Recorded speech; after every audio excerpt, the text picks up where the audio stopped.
After loading up MW2 to get my teeth kicked in by the Adderall taking, G Fuel drinking, monster chugging, Dorito crushing, future heart disease community, I was introduced with the title screen straight out of a Marvel movie, which started to get me thinking. Why is Modern Warfare 2's multiplayer so mid? Is it the garbage maps, the whack-ass progression system, or even the lack of day one content? Yes, I listed off some of the negatives, but the game does have some positives, like the movement feels better than the beta, weapon kills feel super satisfying, sound design is incredible, just to name a few. But before we dive deeper into the madness of some lunatic with a microphone, let me preface by saying this. I'm aware I'm not good at Modern Warfare 2, I'd say I'm somewhere in the range of like average or casual, so if typing skill issue in the comments in response to criticism is what helps you get to sleep at night, then go for it. But for the time being, suck a dick, suck a dick, suck a motherfucking dick! For your viewing pleasure, I've decided to divide up the video based off pros and cons, because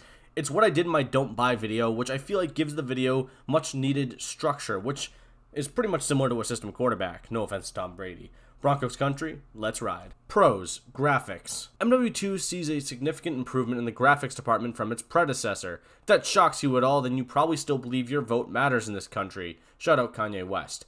The game looks crisper, with better attention to detail in some areas. Yes, Battlefield nerds, I understand the blades of grass aren't as detailed in Modern Warfare 2, but I'm satisfied with the game not looking like a Roblox mod, so eat me. Also, the color palette seems to be more colorful, which in comparison to Modern Warfare 2019, really didn't matter because really any improvement at all was better. Meaning, it doesn't look like you're walking around a hot topic. Movement. As someone who spoke about how the movement sucked in the beta, I was pleasantly surprised when the movement felt more smooth at launch, which I can hear the, see, it's just a beta sayers out there, but we still have a slew of issues that existed during the beta that still haven't been fixed, so suck a dick, suck a dick, suck a motherfucking dick, suck a dick! I've heard people say this is exactly like the movement of old school Call of Duties. I'm here to tell you that is wildly false. I would say it's a mixture of a new movement and old movement system, which is honestly kind of a good thing. Honestly, finding a way to get these movement systems to work together is pretty impressive if you ask me, so yeah. Gold star. Improved perk system. As someone who complained about the perk system in the beta, it's starting to grow on me the more I've played the game. It's a great way for players to be on an even playing field at the very jump of the match, and the improved progression of earning perks in comparison to the beta does make this system work so much better. If you don't recall, in the beta, perks were earned very slowly, where by the last 2 kills of the game, you finally got your final perk. This has since been improved, with players being able to earn perks even quicker. Another bit of praise is how they laid out the perks, with the base perk tier being the get your feet wet tier. Bonus perks are the perks that help you achieve either more kill streaks or help with your current momentum, while ultimate perks are just purely crutch perks, the ones that you really need, like Ghost or really any of those stupid ones. Last Stand, I don't know why you'd ever use it. Like I said, I was wrong about this system, and now that it finally works the way it was intended to, it works very well. Again, I'm an adult who loves to point out flaws and criticize pretty much everything, and I know when I am wrong, so I will admit it. I was totally wrong about this system, and it was probably one of the better additions to a Call of Duty title. There, are you happy? Guess what? I don't care. Camo progression. The grind is over. Hallelujah. If you haven't heard, which you probably have at this point, camo grinding is no longer a thing, and what is probably the greatest change in Call of Duty, unlocking camos has just gotten kind of a bit easier, with each weapon having at least 4 camo challenges to unlock gold. Once unlocking gold for all of those guns, in certain classes, AR, SMG, etc., you unlock challenges for the platinum camo, and so on and so forth for the other 2 camos that exist. Again, this is a great change. The idea of camo grinding was awful, and I'm so happy they at least made it a bit easier to unlock camos, and it also feels a little bit less repetitive. Like, oh, you got gold for your M4, now do all 400 challenges again for the M13, or AK, or so on and so forth. Like, God, what a great change. How could you be mad at this at all? Hot mics and game chat. For all those Karens out there, I need you to listen. I know it's hard to listen to someone that's not yourself, and anyone on The View, but this is actually pretty important. The amount of debauchery happening in Call of Duty lobbies is out of control. Grown adults harassing kids over the internet about how they stink at a video game, and the incessant use of the N-word, all the swearing, cursing, and name-calling, it just brings a tear to my eye, you know? Like, we're back, baby. It's 2009 all over again, and I couldn't be more proud of this community. Seriously, the introduction of proximity chat in Warzone and DMZ, along with the pre and post game chat and hot mics, has been a joy to experience. From the constant abuse of players in the online community to whatever else you may find in the wild, wild west of online communication is just a beautiful experiment of how humans are unhinged when it comes to the internet. It's just magical. Like, for the sake of not, being sued by a talking mouse, I won't even attempt to finish the joke. One thing I've been doing in lobbies that's just brought me some entertainment is just in the post game, repeating to the other team over and over that they're trash at the game and should be embarrassed, and then just let them freak out, which is kind of magical in a way. It's very fun to listen to. Kill streaks. The kill streaks in Modern Warfare 2 feel very satisfying. Nothing feels insanely overpowered, though I must say there are some that are pretty damn useless. I'm looking at you, bomb drone, you useless fuck.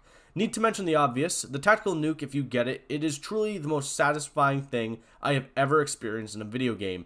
Even getting nuked in this game, I can't even be mad. Like, my face got kicked in for 10 minutes. That's okay. Like, I just got to sit back and appreciate something so visually beautiful, yet so horrifying. I can't be mad at all. Third person mode. During the beta, I praised the third person mode, especially because I felt like it was going to be hot garbage. But to my surprise, it was the best game mode in the entire beta, let alone the entire game.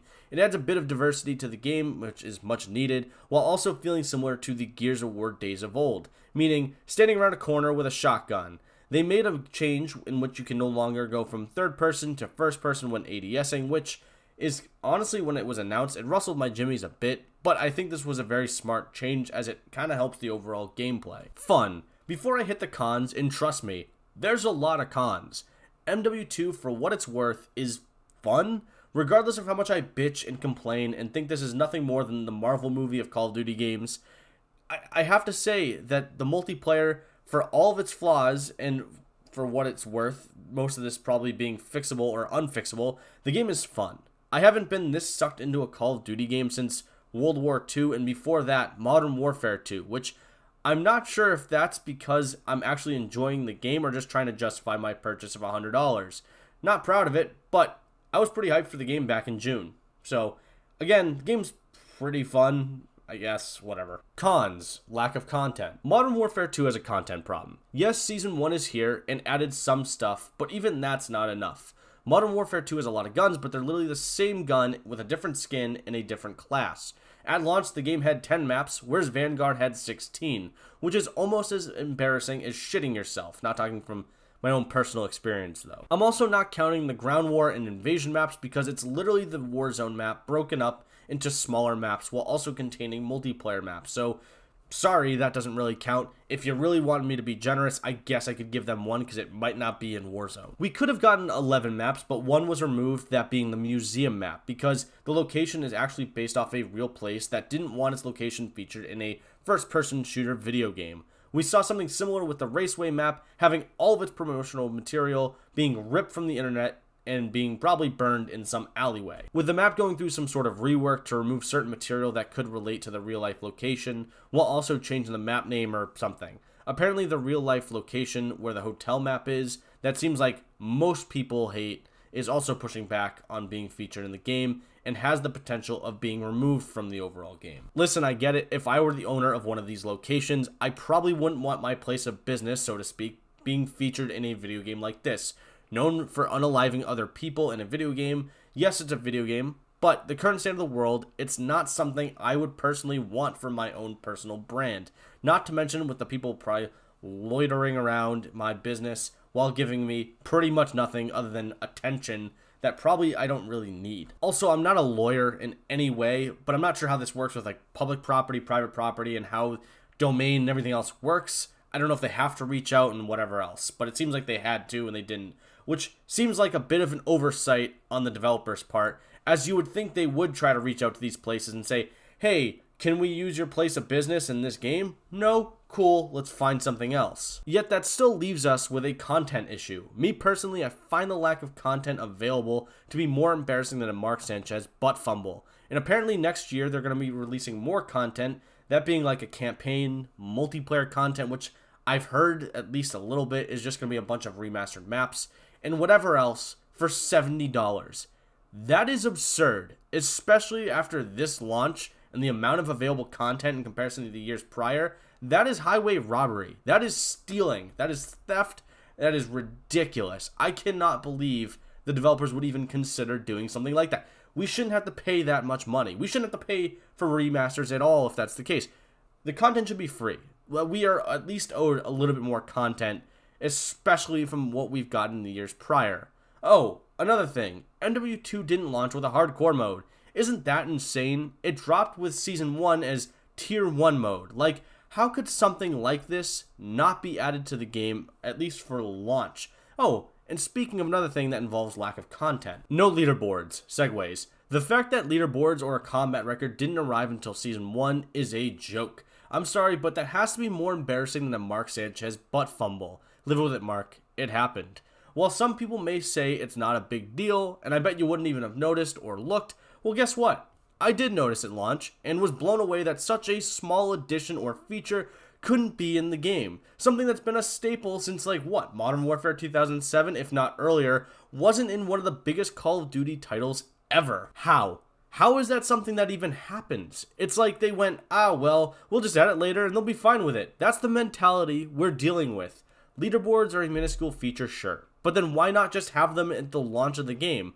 Until Season 1 launched, I kept just going, well, I wish I could see my combat record. Oh, I wish I could see where I stand in the leaderboards. What an absolute miss, if you ask me. And granted, yes, I'm complaining about a small feature. It shouldn't matter. But that's a big deal. The small features are what really matters at the end of the day. If you missed a small feature in a game like this, what else did you miss? Time to kill. Not going to go into too much detail here, but the time to kill feels a bit fast. I kind of go back and forth on if that's a good thing or bad thing. I'd probably say if they make it more like the Black Ops 2 time to kill, I feel like that would be the best frame of reference for it. I feel like that's probably the best time to kill to put in, so yeah. Skill-based matchmaking. I was wrong, okay? Skill-based matchmaking still exists in Modern Warfare 2, and not long after making this video, I started to notice more and more of my lobbies become filled with a bunch of uber tryhards. And while I still see a bit of variety in terms of skill level, that lasts maybe 1 or 2 matches a week, and then I'm stuck in a pool of sweats putting on their best performance as if they're going to be one of the possible candidates to replace Scumpy at the end of the Call of Duty season. Don't get me wrong, skill-based matchmaking is a good and bad thing. It helps protect lesser skilled players from guys like me or some pros who will kick the ever-loving crap out of them. But I feel like there needs to be some sort of middle. Like, the players that quite literally have no thumbs to play the game at all should be left in lobbies as such. I'm talking about the ones that are just running straight into a wall and somehow can't shoot someone that has just been standing still for at least 10-20 minutes right in front of them. Protect those players. But the players that are about average, slightly below average, casuals or pros, whatever, pull them together, diversify your games, because I experience a lot of these games with the same people over and over and over again. Not to mention, the people you are protecting probably aren't spending as much money as the people that aren't being protected at all. Just saying. Oh, by the way, stop fucking disbanding lobbies. It's stupid. It takes away a huge part of what makes the game fun, which is the game chat element. Post-game lobbies would be so much more fun if we could actually sit in a post-game lobby waiting for the next match to load up, which you outright said you were going to fix and still to this day have not seen. I have not seen the effect of that at all. Gunsmith. I've always been a big naysayer of the new Gunsmith mechanic. It offers way too many variables leading to metas. I'd also guess from a developer standpoint, in terms of balancing at least, it's a nightmare. Though I'm not sure if they even care because metas seem to be the very thing that seems to help the game rather than hurt it in a weird way. Mainly due to the amount of attention that kind of stuff draws. But the Gunsmith 2.0 is a clusterfuck to understand, and from the amount of attachments and how to unlock them, not to mention how you unlock weapons, is more confusing than ever before. But instead of just telling you about it, allow me to show you. So when you load into Gunsmith 2.0, you're probably going to be met with some sort of glitch that shows an entirely different gun than what is set in your primary slot. But in order to really understand how Gunsmith 2.0 works, I might as well just show you like I said earlier. So let's just say you're going to create a class. I'm going to use the base M4. Again, you're still seeing the glitch in which it shows an AK-47 for God knows what reason. So let's say you're trying to build an M4 class. This is what your basic M4 is going to look like. You have all your different attachment slots here. So hypothetically, I'm going to pick a muzzle and want to just put on a random muzzle. Obviously, I have all these unlocked. But let's say I want to put on the Colossus Flash Hider or something. At least based off what the challenge is, you have to unlock it by using the 545 and getting it to level 16. So instead of using the gun that I'm actually using now, and just what was the traditional system of using the M4 to, let's say, rank 30 to get this Flash Hider, I instead have to then stop what I'm doing, go over to a different gun, meaning the 545, and get it to level 16. Which seems kind of dumb. I don't understand that. But let's hypothetically say I don't have the 545. So the main gun, which is, I believe, the 7.62, let's say you get that at level 20. I don't know, hypothetically here. You get that at level 20. So you have that gun, but here's the problem. Because you don't have the 545 right out the gate. It's not part of the normal leveling system. It's this new Castovia platform, or different platforms for each gun. Each M4 has a different platform, etc. So you go over here, press, for me, it's the middle button, where you end up seeing your entire platform tree. Which, based off getting at level 2, meaning the 7.62, that'll unlock the 545, and then unlocking eventually the 774U, and then the Mini-Bach, and the 9K, and the RPK. Various weapons within this platform. This is such a clusterfuck to navigate, by the way. I'm pressing up on my analog stick in order to go up and down between each thing. But then you have this weird system of, like, if I go down too much, it'll get me all the way back to the Mini-Bach. It is terrible to navigate. Not the worst thing. It doesn't really matter. I mean, I can see the track of how long it's going to take me to get through all this and see all the attachments I unlock. But to do this, to figure out what attachments exist within this skill tree and this weapon unlock, is a bitch to figure out. It is awful. It sucks to navigate. This is the most horribly optimized thing I have ever seen in my entire life. It's basically then telling you what attachments you can unlock for all your other guns in general. This isn't just like a thing that exists, like, if you unlock these attachments, it exists within the AK. No. It exists overall. Like I showed you earlier, this exists for every single one, which someone's going to make the argument. Well, it's the same thing for camos. Not really. I went to get, like, what, 4 challenges? Or, like, yeah, 4 different challenges in order to get, like, a certain camo that I want. That's actually a lot better than doing the same challenge over and over and over again, where instead, all I have to do is just use this gun and get it to, what, rank 50, what it was like before. That's not terrible. I would rather have a gun go from level 1 to 50 and use that gun and abuse that gun and just get attachments for it, because it feels like I actually earned it in comparison to a camo, which is completely grindy and obnoxious. You're doing, like, it's literally the same challenge 100 times. I'd rather have various challenges over, you know, the course of different weapons. 4 challenges makes it a lot better, and I think it makes the overall game feel smarter. But besides the point, I think this system fucking blows. It is a nightmare to understand. It's a nightmare to navigate. It's just, it is, and also a very complicated system to truly understand. I mean, this is a disaster to figure out, and it sucks. Also, there's another thing that exists within the game called weapon tuning. So let's go back to our M4. Let's pick a muzzle. I think it's like really any muzzle. I don't know. So you can actually tune your weapons based off what you want. So do you want slightly better ADS? Sure, you can do that. You can focus more on your ADS. Do you want recoil smoothness? Sure, you can do that, but it increases your weight of your gun, so it makes you a little bit slower. So you're getting a bit of a trade-off. But this is stupid. So then all these pros and cons don't matter at all. So why have all these cons? Like, if it's just a dumb system. Why have pros and cons? Why have any of this, the differences in any of this, if you're going to add a tuning system? It's dumb. It's just a stupid system that they literally took out of the game, and it actually felt like it was unnoticeable. I didn't even know they took it out of the game until one day I was on Twitter and saw an entire thing that was like, hey, by the way, we're adding tuning back. I was like, it left? Really? Like, come on. This is awful. This is such a terrible, confusing system, and, like, it makes no sense. Just, again, navigating this skill tree that apparently they were fixing from the beta is terrible. It's so bad. I don't understand who designed this, but even again, to see the track of what each gun does is so stupid. It is so weird to get here, and it would just be a lot easier if you just did 1 through 50. It would make more sense that way. The UI.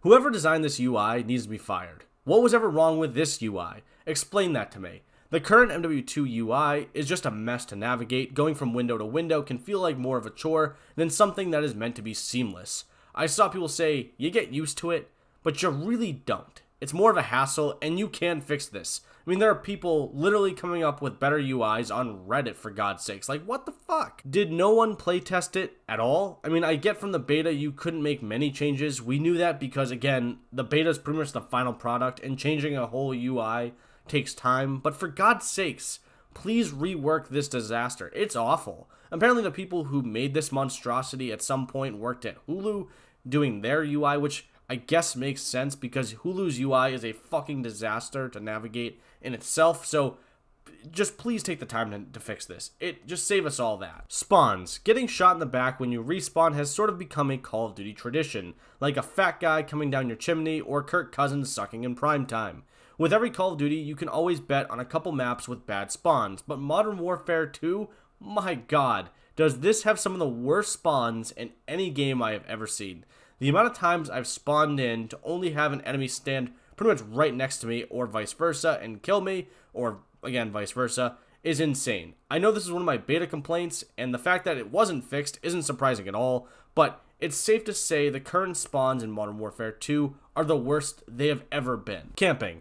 Camping in Modern Warfare 2 might be the worst I've ever seen in a Call of Duty title ever before. That sounds like more of an overdramatic statement to make, but it's really not.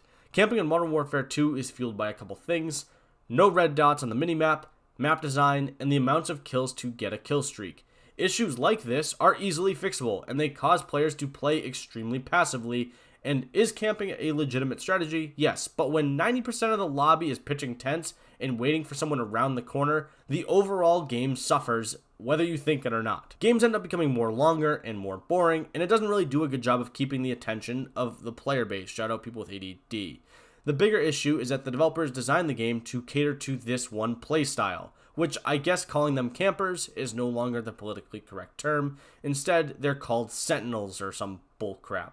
Again, it's better to create a better balanced game between the different playstyles instead of creating a game catered to the people that are sitting in a corner, checking the stock market, and watching the entirety of the Infinity Stone saga. Oh, and before I go any further, I already know what I'm about to hear. L-take, skill issue, and guess what I say? Suck a dick, suck a motherfucking dick. Suck a dick, suck a huge or small dick. Length of play. Games in Modern Warfare 2 take a stupid long time. A major point of this is camping, but also I've never understood why the developers changed TDM from 75 kills to 100 kills.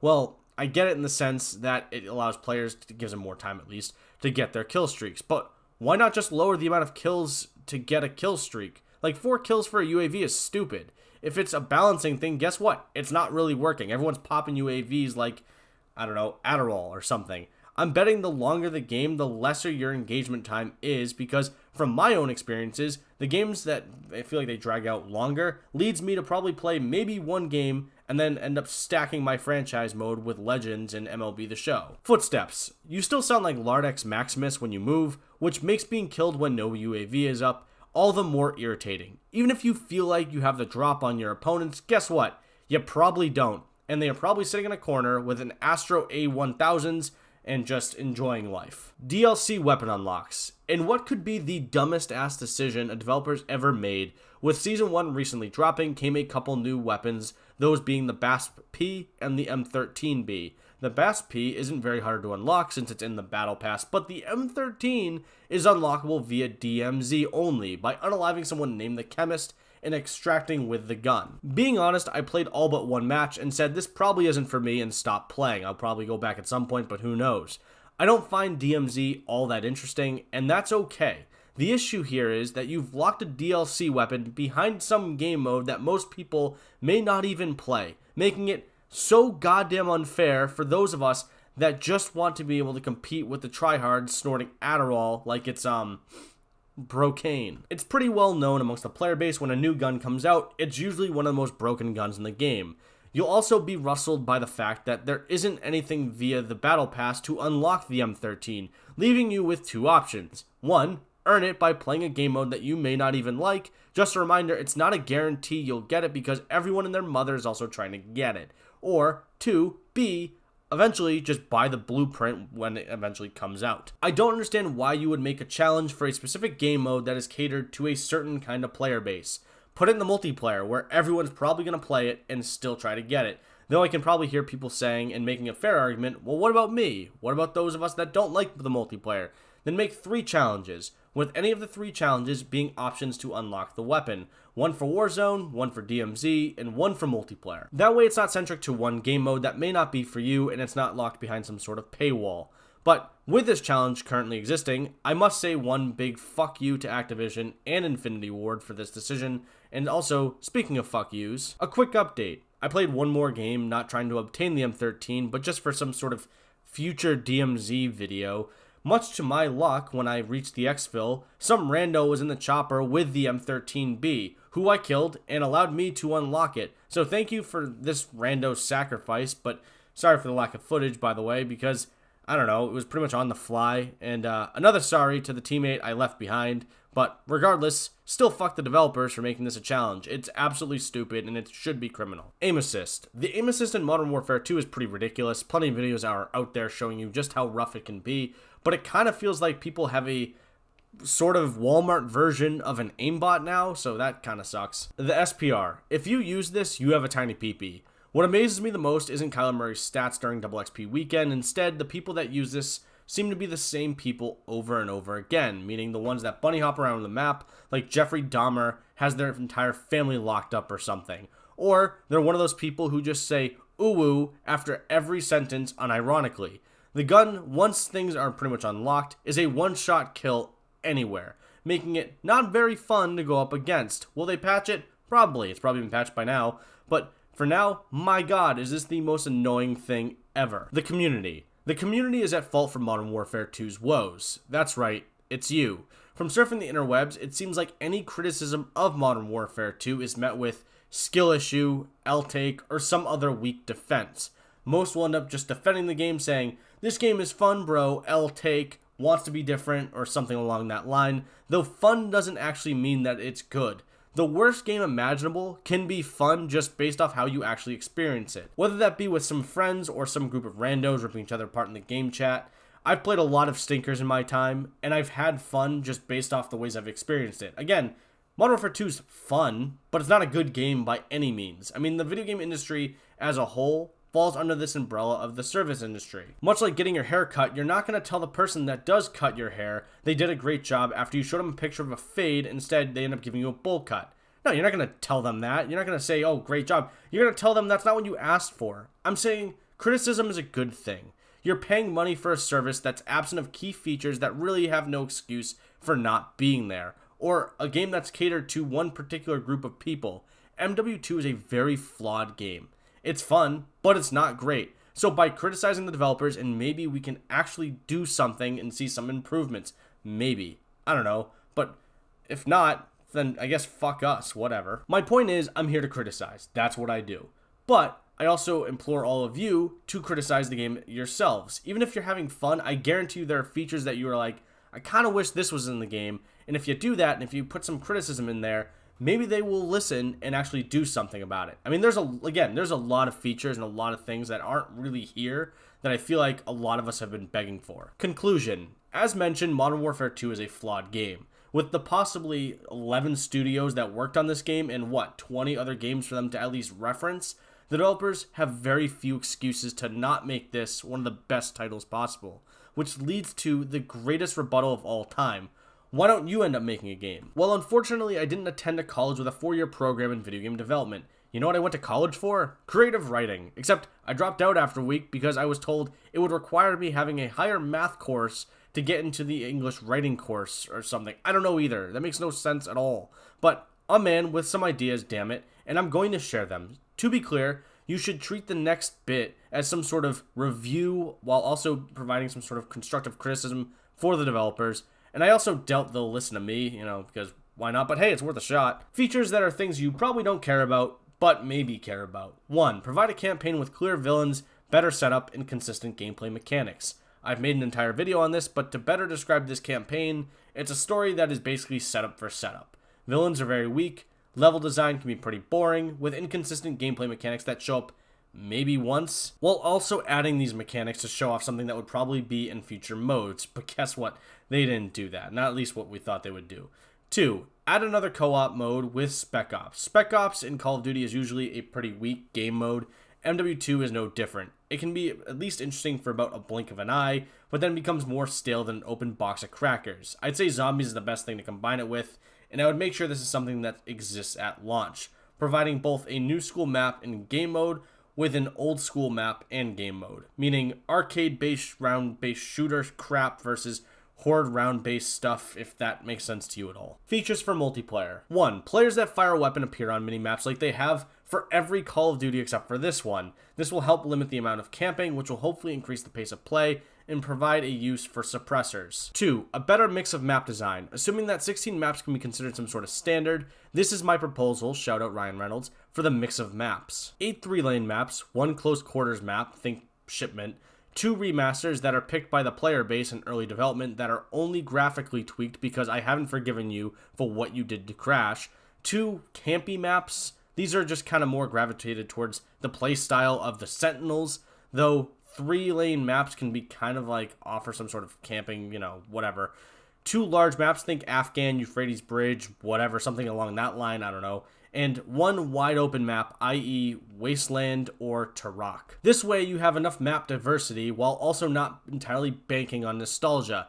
To design these maps, I suggest playing the 200 maps that have been released since the inception of the Call of Duty brand. But speaking of nostalgia, 3. Stop banking off nostalgia. Listen, I'm all for seeing maps that used to make me hate myself, but it's giving players little new to experience. Season 1 is going to feature 2 remasters, and that is it for new maps. Additionally, the remasters we are getting are the same ones over and over and over again. Maybe evaluate the maps you're remastering and figure what it is that made these maps so beloved, and then build ones at least somewhat similar to that and just go from there. 4. Bring back map voting. Map voting is a great tool to not only give players the option to decide what maps they want to play on, but also maybe provide some sort of feedback to the developers. If you're seeing one map get voted 90% of the time, then there's also a map that's being voted maybe like 10% of the time. Maybe it's good to go back and figure out how you want to rework the map so players maybe actually want to play it. 5. Gunsmith is purely cosmetic. If Gunsmith were purely cosmetic, I feel like newer Call of Duty titles would have less problems. On the developer end, it would probably make patches a lot easier and a lot quicker to release.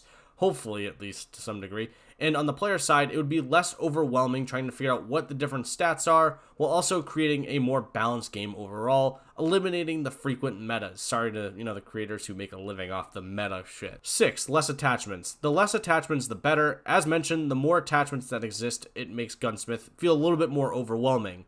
A good game to reference is maybe World War II, that I feel like is the right amount of attachments per weapon, maybe even Black Ops 2, with each attachment having a variety in its customization options, which will come in kind of ties with Gunsmith and being a cosmetic only thing. 7. Return to the gun ranks of old. The current weapon leveling attachment progression unlock system is chaotic and it's confusing to follow. Revert back to the old weapon progression of old. It was a lot easier to follow. 8. Blueprints work for every attachment. Though it's kind of a thing, just make it so that every attachment is customizable in some capacity based off whatever blueprint you unlock. So say you buy a blueprint with a stock and a barrel, having a cosmetic change, the same look should exist for every other attachment. That way it doesn't look like you're kind of Frankensteining your weapon. 9. Keep the current camo progression. One of my favorite things about Modern Warfare 2 is how they removed the camo grind. This current system feels a bit more rewarding and also feels less of, what have I done with my life? But, sorry nerds. It also feels like there are way more camos, which is pretty sweet. 10. More weapon variety. This might just be a me thing, but I don't care if a Modern Warfare game is using weapons from, say, World War II, World War I. Hell, I don't even care if they use something from, like, the Civil War. I just want to see more than an M4 and its variants. Give me some variety. If it's not too realistic, who gives a fuck? At the end of the day, it's a video game in which people shoot at each other, respawn, and probably scream racial slurs at one another. Have a bit of fun with it. If it's a musket with an infrared scope, who cares? Just provide more content than an AK or an M4 12 times in every single class. 11. Stop disbanding lobbies. Disbanding lobbies is such a stupid feature, words may not even be able to describe just how stupid it is for a game and its player base. Video games are about community and being able to interact within that community. By removing it, in a way, you're removing the sense of community. I mean, can it be toxic? Sure, but post-game lobbies are just that much better to help your engagement. Having a bit of that toxicity where players just trash talk one another can fuel players to play at least 1, 2, 3 more games because it helps drive a bit of that competitiveness into the lobbies. And nothing feels better than getting some trash talker to shut up after dunking on his team like you're LeBron James or something. Y'all better recognize. 12. Maintain the current perk system but add pro perks. I've always loved the pro perk system. It adds more for the players to do while also adding a bit of reward for your time using a specific perk. And I think the current perk system works very well when you have it the current way it's set up. 13. Ninja is added as a perk. Not sure what the decision was to taking this out of the game, but there really isn't any reason at all. It doesn't really make a player's footsteps dead silent. It only kind of just lowers the volume a little bit. And kind of speaking of, 14, lower the fucking footstep volume. Jesus Christ, it's a video game in which I need to move around. Like, why do I need to sound like an elephant running around on a 3rd floor of a colonial house? The fuck? 15, field upgrades. Honestly, it's rather useless if you're running with the entire current perk system, as it feels like it's more of just the same. You can kind of branch a lot of this stuff into equipment or pro perks or other things like that. 16, lower the kill streak earn rates. Maybe go like 1 or 2 down for each kill streak, because 4 kills for a UAV is just dumb. I mean, again, it's not solving anything. 17, create a game mode for 100 kill TDM and 75 kill TDM. That way it creates a good middle. Thanks, love you, bye.